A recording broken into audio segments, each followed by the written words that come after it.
后来继续来看每一年的7月半上届闹热的唱歌的活动。受到这个疫情的影响，今年唯一的一场就伫咧屏东的城村来举办，总共有20几个队伍来大车拼。这个选手的面抹牛油，搁爬起哩嘛是规支条啊，拢是抹牛油的这个叉条，用这个贴落汗的方式协助队友爬起哩上面顶来抢旗啊。这个比赛的结果是为宜兰来的队伍包办到第1名甲第3名。3、2、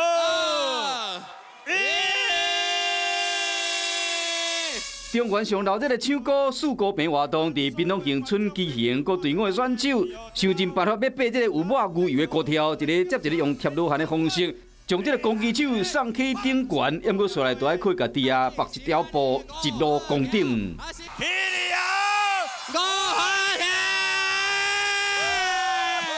1秒嘛袂使浪费，我靠耐力甲稳定度来自宜兰的幸辉药品队，较无5分钟就顺利唱歌，摕到冠军甲30万块的奖金。现在夺冠的话，你的心里脑袋一片空白。跨越了2个不同县市的队伍，有没有什么想法？想法就是这一次的南北文化交流成功。